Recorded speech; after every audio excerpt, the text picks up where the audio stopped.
लोकसभा चुनाव के बाद पहली बार दिल्ली में कांग्रेस मुख्यालय में पार्टी की बड़ी बैठक हुई। इस बैठक की अध्यक्षता मल्लिकार्जुन खड़गे ने की। इस महत्वपूर्ण बैठक में राहुल गांधी भी शामिल हुए। इस दौरान सभी प्रदेश अध्यक्ष, प्रदेश प्रभारी के साथ ही राज्य के सभी महत्वपूर्ण इकाइयों के प्रमुख ने भी हिस्सा लिया। इस बैठक में लोकसभा चुनाव में पार्टी के परफॉर्मेंस की जहां चर्चा हुई, वहीं बिहार और कर्नाटक में अपेक्षित सफलता नहीं मिलने पर भी चर्चा हुई। इस दौरान गठबंधन की अन्य पार्टियों ने चुनाव में कितना साथ दिया, इस पर भी चर्चा हुई। हालांकि पार्टी सूत्र बताते हैं कि इस बैठक में महाराष्ट्र, हरियाणा और झारखंड में होने वाले विधानसभा चुनाव पर मुख्य रूप से फोकस किया गया। बताया गया कि इसी साल अक्टूबर-नवंबर माह में चुनाव होने हैं। जम्मू कश्मीर में भी इस साल विधानसभा चुनाव कराए जाने की संभावना है। इस चुनाव में पार्टी का प्रदर्शन कैसे सुधरे, कैसे अधिक से अधिक सीटों पर चुनाव जीती जाए, गठबंधन की जाए या पार्टी अपने दम पर ही चुनाव में जाए, गठबंधन वाली सहयोगी पार्टियों के साथ सीटों का समझौता किस प्रकार से हो, तमाम बातों पर चर्चा हुई।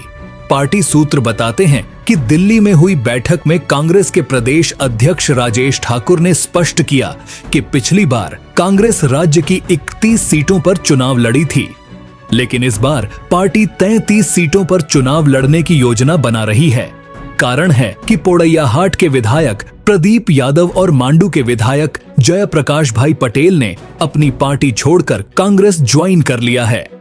इन दोनों की सीटें हर हाल में कांग्रेस अपने पास चाहेगी, ताकि दूसरी पार्टी छोड़कर कांग्रेस ज्वाइन करने वाले लोगों के बीच एक पॉजिटिव मैसेज जाए कि यहाँ उनकी सीट सेफ है। इस बैठक में झारखंड मुक्ति मोर्चा, राष्ट्रीय जनता दल, वाम दलों को लेकर भी चर्चा की गई।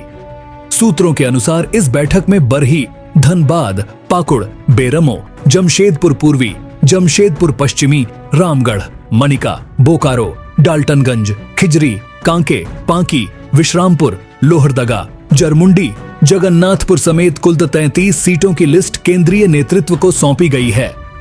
बैठक में इस बात की भी चर्चा की गई कि आगामी विधानसभा चुनाव में पार्टी जातिगत जनगणना की मांग पर अपनी लाइन पर डटी रहेगी। इस दौरान सुप्रीम कोर्ट के SC/ST आरक्षण के फैसले पर भी चर्चा गई। पार्टी नेताओं से सुझाव और राज्यों में पार्टी के बारे में फीडबैक भी मांगा गया। विश्वस्त सूत्र बताते हैं कि झारखंड में पार्टी को लेकर अच्छा फीडबैक केंद्रीय नेतृत्व के पास नहीं है। यही कारण है कि इस बार कई नए चेहरे पर भी पार्टी दांव लगाएगी। साथ ही एक ऐसी सूची भी तैयार की जा रही है जिस सूची में उन जिताऊ नेताओं के नाम शामिल हैं जो फिलहाल भले हैं दूसरी पार्टी में, लेकिन उनके कांग्रेस में आने की संभावना है।